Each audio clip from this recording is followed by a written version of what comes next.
that. That'll be faster. So for 4 counts, 1, 2, 3, 4, you breathe in.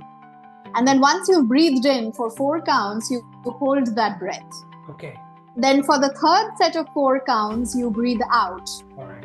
And finally, for the fourth set of 4 counts, you hold your breath again. Okay. So it's a 4, 4, 4, 4 box breathing cycle. You have led research in the United States and in India.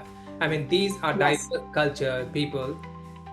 What kind of things you have observed about these people's approaches towards mental wellness? And if you have to give suggestions about people in India to take care, focus, manage their mental health, what would that be?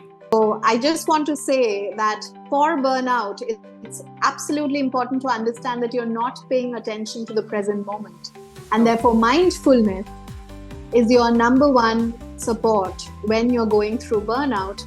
And to be in the present moment, I would say as a preventive measure, start early, take micro breaks.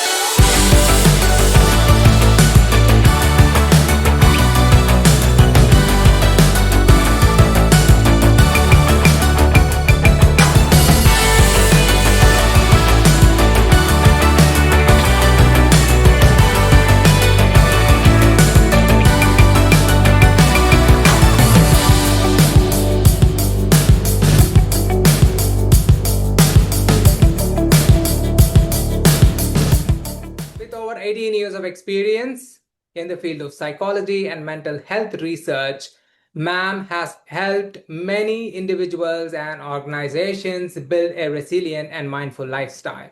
We are absolutely delighted to welcome Satadipa Chaudhuri ji, who is a founder, entrepreneur, who is a healthcare wellness researcher, who is a psychologist and therapist. Ma'am, it's an absolute privilege to have you in the podcast. Thank you so much for accepting my invite. Welcome to Undefined.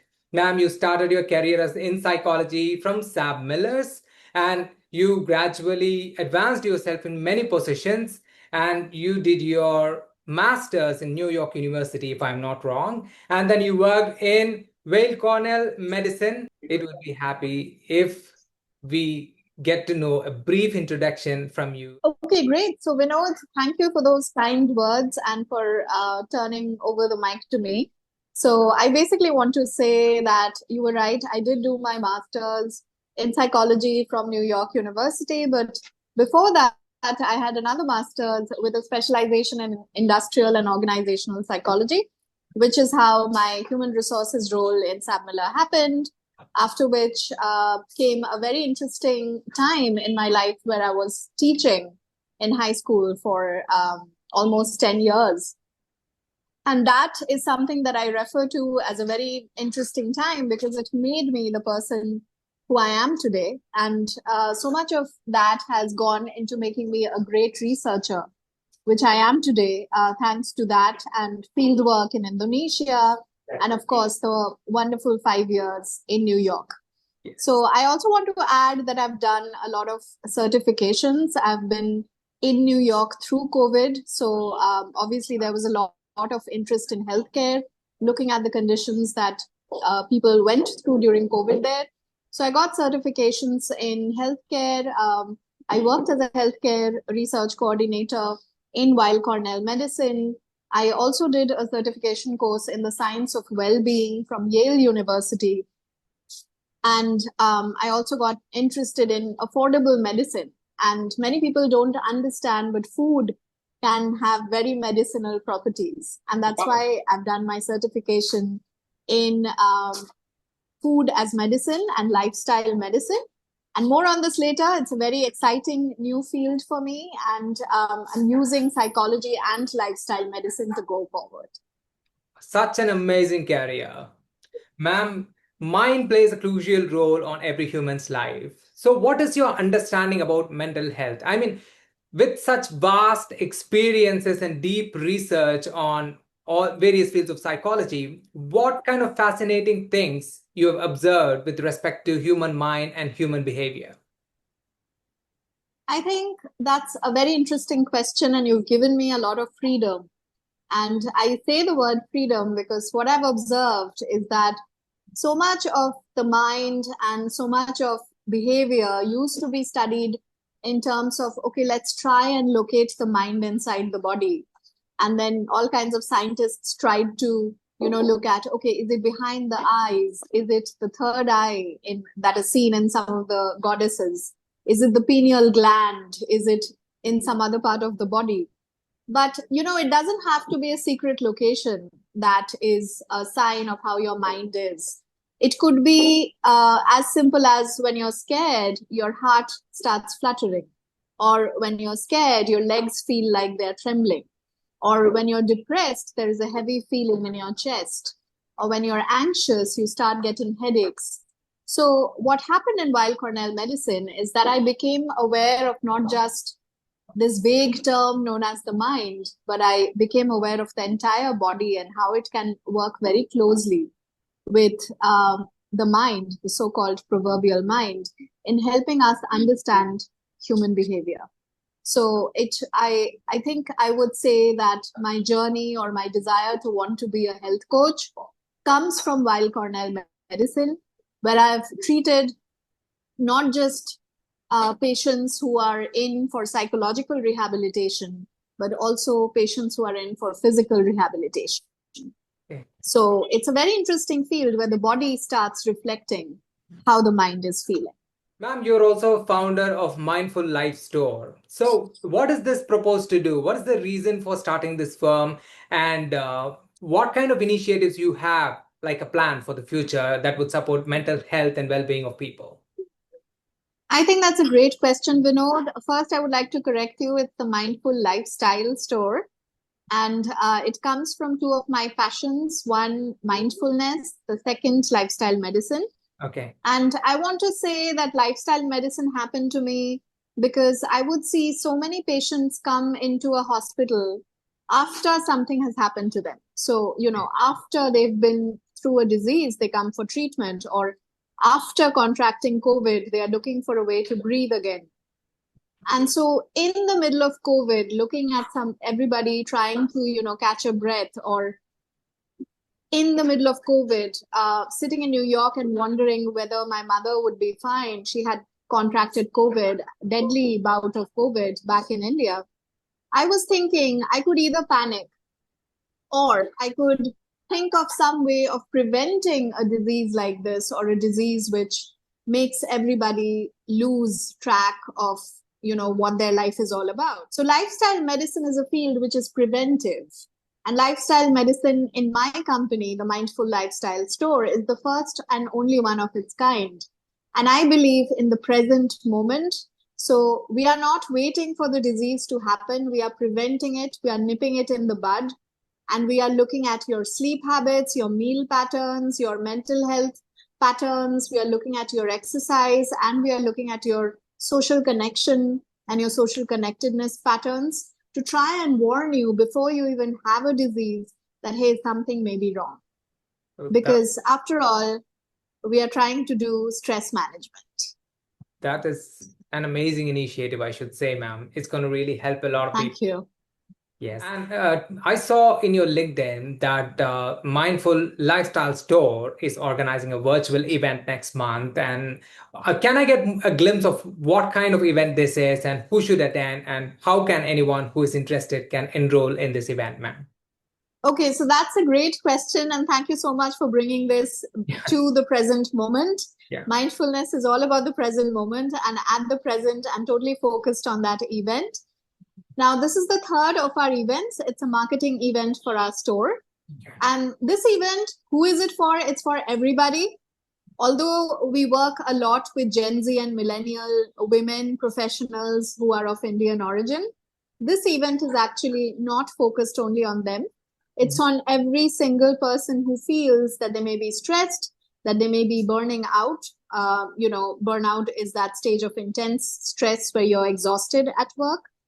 It could also be somebody who's been feeling like, they're losing control over their time and, leading a sedentary lifestyle and eating out of control and doing a lot of stress eating or emotional eating, or their relationship is in trouble because of stress. And a lot of people will tell you that relationships with others should be solved or approached in a certain way. But the first relationship, the most important relationship that you have is with yourself. So we are doing this event with a therapist, a relationship counselor, famous relationship counselor, the nation's top sexual health counselor, who goes into all kinds of relationships and offers absolutely amazing psychotherapeutic solutions and advice. Her name is Dr. Anindita Chaudhuri. She's also a psychologist at IIM Calcutta. She's going to be there. Also with me there that day is going to be Miss Purna Banerjee, who's a food and film writer. And Purna is going to go through 30 minutes of mindful eating with us. I am going to take everybody through 30 minutes of mindful meditation. And there's going to be a few surprises. And 30 minutes is going to be dedicated to a lot of relationship questions and answers with Anindita, along with Purna and me. So it's going to be jam-packed with information and jam-packed with workshops. 2 workshops which are live and 1 question and answer panel which is live, 90 minutes in all. And I'm happy to get back to people. If my information can be shared with everybody, I'm happy to get back with the flyer and more information on our event. Definitely, ma'am. Definitely it will happen. So how can anyone enroll to the event? How can they approach you for the event, ma'am? That's a great question and a very pertinent question. How can they approach me? Well, the simplest way is we are present everywhere on social media. My Instagram is @the Mindful Lifestyle Store. My Facebook can also be made available. I'm also on LinkedIn. My company is on LinkedIn. You can, of course, make that available on your podcast. Yeah. The other question of how is we do have a registration form, a Google registration form that can be, the link to which can be shared. And we have wonderful discounts. It's a paid webinar. We are pricing the tickets anywhere from rupees 350 to rupees 900. And we are also pricing the tickets for international attendees, because both Indian and international attendees can be a part of this event. It's going to be on Zoom. So it's going to be online for 90 minutes. And there is also a very interesting price tier. If you sign up by the 10th of October, you're paying only 600 rupees or $7. If you sign up between 10th October, 11th October and 17th October, you're paying rupees 750 or $8.5. If you sign up after that, between 18th and 26th October, then you're paying rupees 900 or $10. Okay, so that's the price tier. Okay, ma'am. And we also have other discounts for students and healthcare workers. Okay, guys, I'll give all the details. You can check the video description, and also you can check my socials. I will give all the details in my socials and connect to Ma'am's profile. And thank you so much for that. Wonderful. It is well said that the relationship with ourselves is a big thing. Ma'am, what you worked in Weill Cornell Medicine, what is so special about the workplace? And share us any interesting experience you had and how special it is for you. Okay, so I think my absolute favorite experience at Weill Cornell Medicine, which shaped my company, was getting into 33 research projects as a clinical research coordinator and observing very closely the role of the human body in keeping our health fit and fine. And I think many times as a psychology student, we kind of imagine the mind to be existing in a vacuum. And so when you observe people and patients from all possible angles, you start getting amazing ideas about how you can contribute to mental health. And so because I did so many different research projects, I understood that health is not just about mental health. And mental health cannot be approached by approaching the brain or the mind only. Okay. And therefore, I have to thank all the people who allowed me to be a part of their projects. Most importantly, if I had to choose one favorite, I would choose the mindfulness project that I did with people who were anxious or stressed. And we used a virtual reality Oculus headset to create a sort of scenario, a 3D sort of scenario where the patient could administer it on themselves and create a little mindful intervention for themselves, after which they reported, at least most of them reported, feeling less stressed, more relaxed, and with less overall anxiety. That's fantastic. I wish I can really shout out for everyone. Ma'am mentioned my mom will help like anything in my house. So we want to.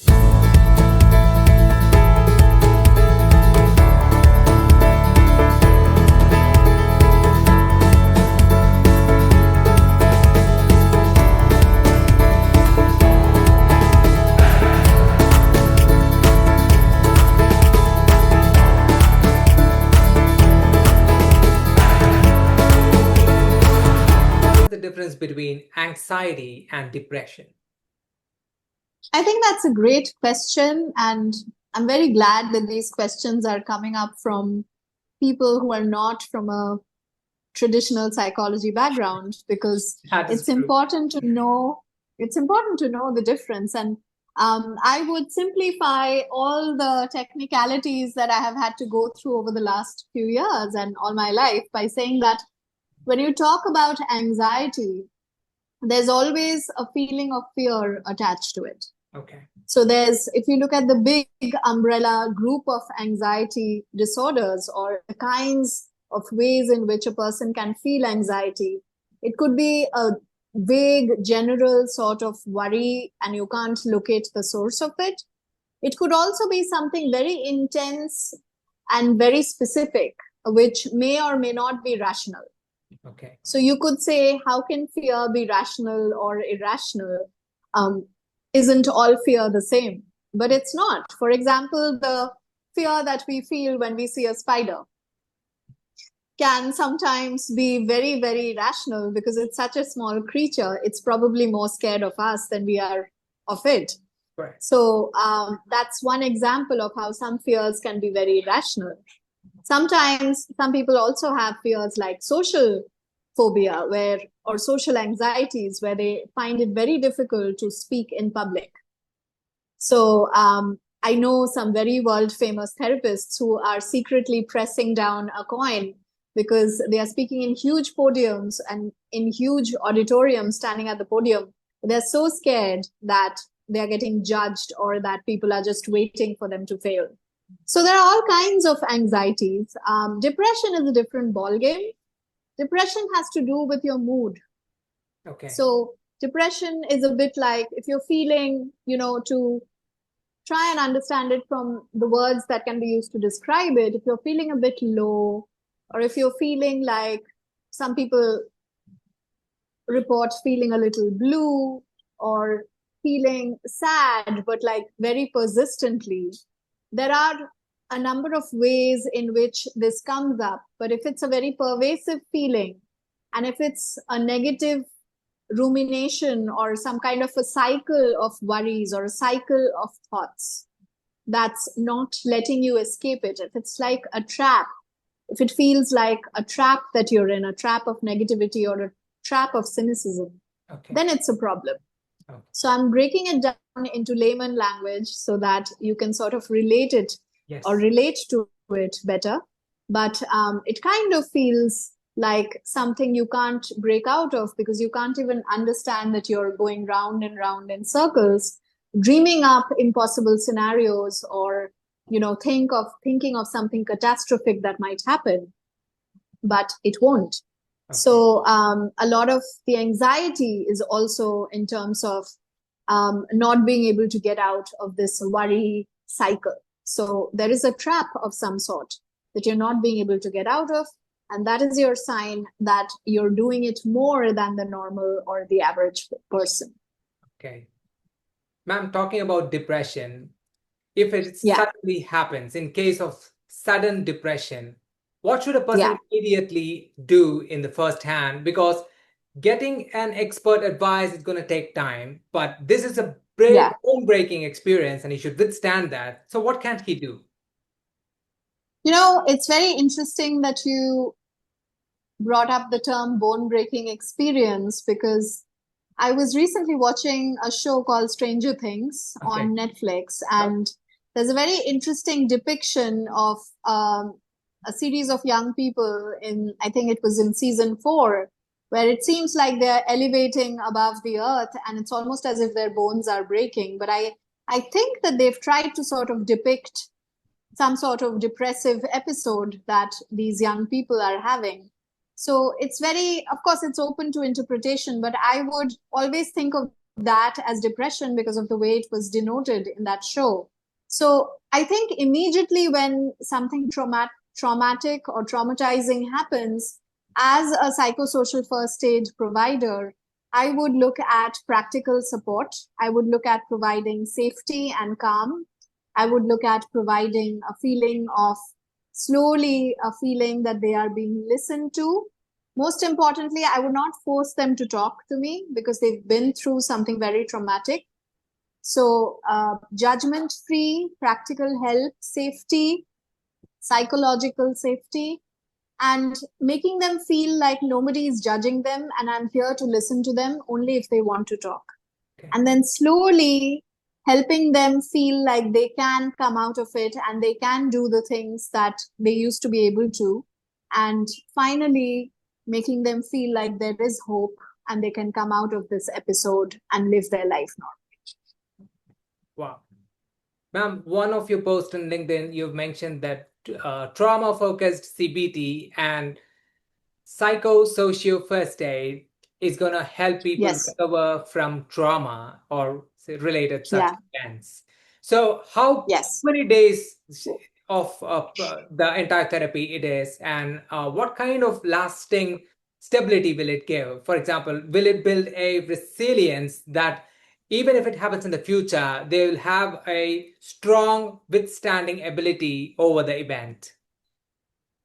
I think that's an excellent question. And as a customer or as a client, it's a valid question to ask about the time first, because many clients coming in ask about the time because, your interaction with a therapist is that you're paying them for a service. So I have a lot of people who want to know how long will this take, because the commercial price of it is on their mind.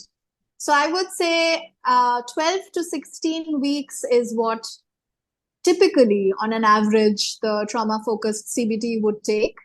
In many cases, it can take up much longer, till about, say, maybe 25 weeks. It depends on how the progress is, how severe the trauma is.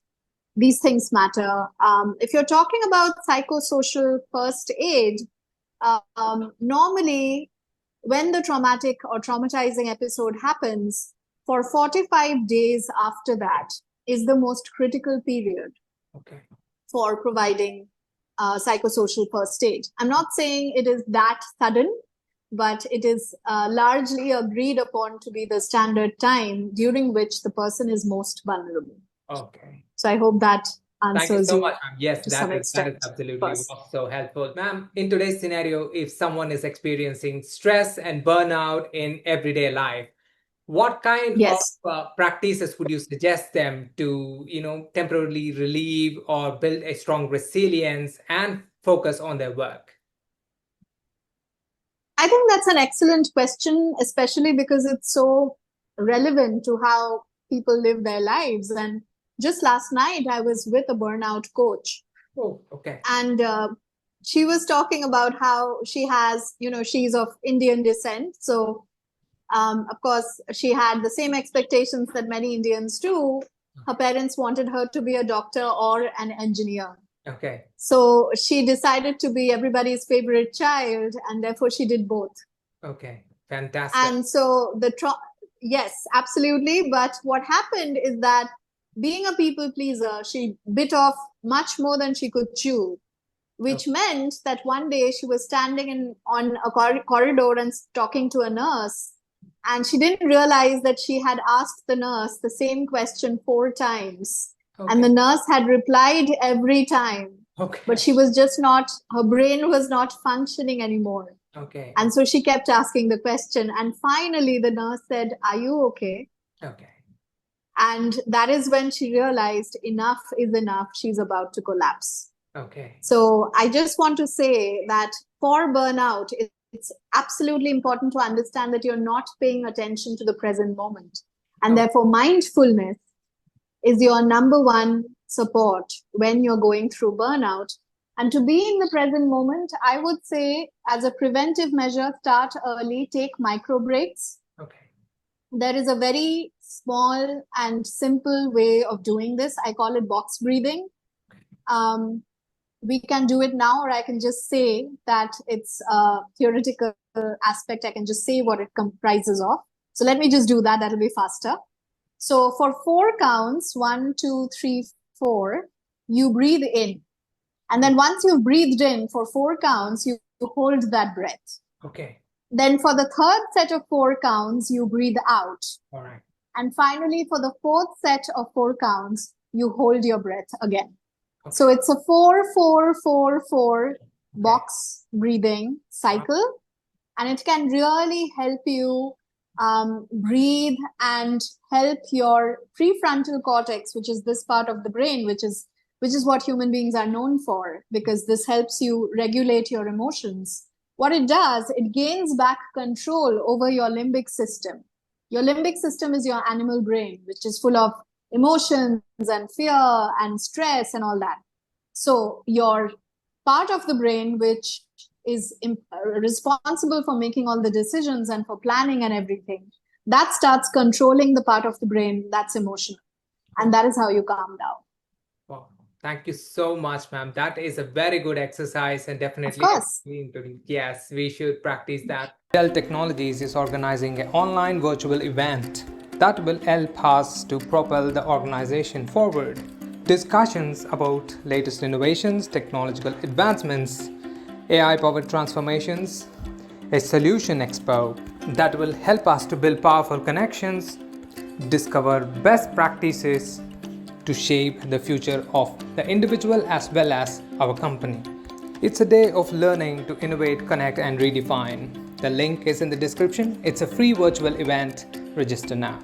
You have led research in the United States and in India. I mean, these are diverse culture people. What kind of things you have observed about these people's approaches towards mental wellness? And if you have to give suggestions about people in India to take care, focus, manage their mental health, what would that be? I think the first thing that I really started respecting while I was with a lot of Western colleagues, while I was working on a project in Indonesia just after an earthquake, and then I saw this happen in USA as well, is that in the West, or people of the West, are very, very serious about self-care. Okay. And they're very good at setting boundaries. Okay. And why I say that I see this happening in the West and not here is that in India, we live in a collectivistic culture. And so if you're living in a joint family, or if you're married, or if you have a lot of relatives at home, it's not possible to sometimes draw your boundaries or figure out your work-life balance situation. And so what happens is that if you're married, and don't take this the wrong way, but if you're married, for a guy, coming back from work means my job is done for the day. Yes. But for a woman, when she comes back from work, it means, okay, my work in the office is over, but now I have to go into the kitchen. Absolutely. Or I have to talk to the maid, or I have to look after my child, or I have to look after the in-laws. So you see, it's just going from one role into another, not getting rest. And at the same time, you're not getting paid for the work that you're doing at home. Yes. And more importantly, you cannot say this because this will be taken as very rude. Yes. So of all these scenarios, she's clearly not gaining much out of the so-called support system she's supposed to have. Yeah. So I think that is a huge difference that I've seen. And I used to see this a lot In the States, I used to live on Wall Street, but I was also the head of the household. So the moment I came back, all the problems throughout the day that my roommates had faced, they would bring to me. Okay. Now, nobody was helping me solve these problems or paying me for these, but I was still solving these problems. If there's an issue with rent, Satadipa will take care of it. If one of the roommates has been rude to another, Satadipa will take care of it. If there's a problem with the heating or the cooling system or anything and the landlord has to be informed, Satadipa will take care of it. So a lot of these problems, or if we have like sudden guests, like one of the roommates is upset or is going through a personal trauma and, indefinitely we have guests at home, Satadipa will take care of it. Okay. So I was doing a lot of things, and that is when I realized that, I think I was good at it because I have grown up in India where this kind of thing happens a lot. We are not truly nuclear yet. So I think that is also what is an undoing for us because it stresses us out a lot. So I think the West does that better. And also the very fact that we are calling it mental wellness, the West is better at preparing for stress management rather than crying over spilled milk. Okay. So I think doing it in advance is better. I should give a credit by saying that you are a superwoman, actually helping so many people. And mindfulness is something that being in present moment. What is your focus on the present moment, ma'am? Okay, so that's a great question. And my focus in the present moment is entirely on the upcoming event. But I also want to say, I also want to zoom out like Superwoman and fly out a little bit. If I could, I would do that and look at the broad picture and the big picture. So the big picture is that we are a company that offers solo and group sessions, online and offline, to people by providing mindful meal plans, by providing mindful goal setting plans, by providing mindful exercise patterns, by doing mindful meditation sessions, and doing a lot of events for mindful social connectedness. And we also accept corporate orders, so we'd be happy to get in touch with you. All my contact details are with you. So if you could float that on your podcast, we are now accepting bookings, and we do bookings of sessions of 30 minutes each. And most importantly, coming back to the present moment right now, do ask people to sign up as soon as they can. It's an event for everybody. It's on the 26th of October. It's called Evidence-Based Tools for a Healthier You. It's on food, it's on therapy, and it's on meditation. So you're going to have a wonderful time, 90 minutes. You can leave anytime you want. It's paid and it's highly affordable. And the best part is there's also discounts if you come in a group or with somebody else. Please go ahead. Good. Okay, so I want to give a huge shout out to my team at this point. First of all, my amazing, amazing mentor, who's American. He's from Virginia. He's a Columbia University alumnus, and he has more than 20 years of experience in event management. His name is David Liss, and he has been with me from the first day of trying to conceive of this amazing company. And he's been so supportive at every stage of everything that I want to make this company into. And he's also amazing as a strategic communicator. He works with developing wellness platforms, and he's really sort of very good at harboring networking skills and professionals, and really working on the personal branding of women who want to become entrepreneurs. So it's a great honor to be in his presence. And another person who's very, very important to be mentioned is Surabhi Kadam, who is my visual and technical support. And we have this amazing newsletter which comes out every week on a Saturday. It's called Saturdays with Satadipa. And you can sign up for it. The link has been shared with Vinod already. So, Vinod, if you would please circulate it. Every Saturday it comes out. And if you email me, I'll add you to the mailing list. Otherwise, it'll be on social media. And so Surabhi actually works with me on creating the visuals for the newsletter. And she also works on technical support and very passionate about VFX, special effects. And she's very great at creating visual stories. And therefore, whenever I need an opinion about a reel or a carousel or a post or a video where I would like some kind of story to emerge, I always take her advice, and she's able to guide me along the path. She's much younger and she's very new, but she brings a lot of excitement with her. Wow. So I wish both Dave and Surabhi all the best. About the newsletter, I've given all the details in the description. Guys, follow the socials, and through the socials, connect with Maam. Is going to be really useful, and especially sign up for the event. I wish I can really shout out for everyone. Maam mentioned my mom will help like anything in my house. So can't do that. So thank you so much, Maam. It was fantastic having you in the podcast, and thank you so much for sharing all the details and information. And I'll make it available for everyone, and all the audience will love to connect with you. Guys, share this event to everyone and make sure you enroll for this event as well. Ma'am, helping someone with mental wellness or helping someone psychologically relieving them from trauma is a big service words cannot describe. You're doing a great service. We are very grateful for you to being a part of this podcast, and we are thankful overall, on behalf of the people as well, for doing such a great service. Now, it's wonderful to have you here. Have a wonderful day and good evening. Good evening, Vinod. Thank you so much for having me, and I look forward to seeing everybody at the event. Bye now. Bye. Thanks so much, Vinod. It was wonderful being here, and you made me feel really comfortable. Yes. And of course, I'll share the links as soon as I can. Thanks so much. Thanks, everyone. Bye-bye. Bye. Bye, guys. Bye. Don't forget to subscribe.